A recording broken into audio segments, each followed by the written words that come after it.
परिवार की अहमियत। यह कहानी बाप बेटे की है। एक बार एक व्यक्ति अपने बेटे के साथ पतंग उत्सव में गया था। इस उत्सव में लोग रंग बिरंगी पतंगे उड़ा रहे थे। यह देख उस व्यक्ति का बेटा बेहद खुश हो गया। उसका मन भी पतंग उड़ाने को करने लगा। उसने अपने पिता से कहा, पापा मैं भी पतंग उड़ाना चाहता हूँ, मुझे भी पतंग खरीद दीजिए। बेटे की इच्छा जान उसका पिता दुकान गया और पतंग और डोरी खरीद लाया। उसका बेटा पतंग देखकर बेहद खुश हो गया। उसका बेटा कुछ देर तक पतंग उड़ाता रहा। उसकी पतंग बहुत ऊंची उड़ रही थी, लेकिन वह इससे खुश नहीं था। वह चाहता था कि उसकी पतंग और ऊंची उड़े। उसने अपने पिता से कहा, पापा ऐसा लग रहा है कि इस डोर की वजह से पतंग ज्यादा ऊंची नहीं उड़ पा रही है।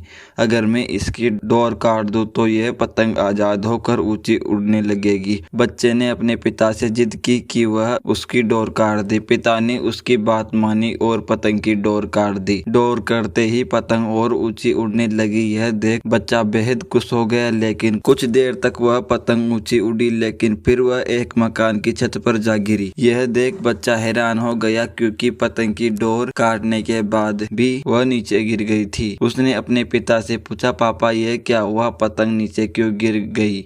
इसे तो आसमान में और ऊंचा जाना था। तब उसके पिता ने उसे समझाया कि अगर तुम्हें यह लग रहा था कि डोर पतंग को ऊंचा उड़ने से रोक रही थी, तो ऐसा नहीं था। डोर पतंग का सहारा दे रही थी। हवा की गति अनुसार डोर खींचकर या उसे ढीला देकर पतंग को ऊंचा उड़ने में मदद मिल रही थी। लेकिन जब डोरी को काट दिया तब पतंग को मदद मिलनी बंद हो गई। इससे पतंग नीचे गिर पड़ी। ठीक ऐसा ही जीवन में भी होता है। जब व्यक्ति जीवन की ऊंचाइयों पे पहुंच जाता है तो तब उसे लगता है कि उसे डोरी की तरह पकड़े हुए हैं और उसे सफलता की ऊंचाइयों पर पहुंचाने से रोक रहे हैं। लेकिन हम यह भूल जाते हैं कि हमारा परिवार ही है जो हमें इन ऊंचाइयों पर ले जाता है। परिवार द्वारा दिया जाने वाला नैतिक बल ही हमें सफलता दिलाता है। यह सुन उस बच्चे को उसकी गलती समझ आई। सीख, कई बार हम सोचते हैं कि अगर हम अपने घर की जिम्मेदारी से मुक्त हो जाए तो जीवन में जल्दी प्रगति कर लेंगे। ऐसा नहीं होता है। हमें यह याद रखना चाहिए कि हमारे जीवन में घर और परिवार की क्या अहमियत है। परिवार ही है जो हमें जीवन में आगे बढ़ने में मदद करता है। हमारा परिवार ही हमें प्रेरित करता है।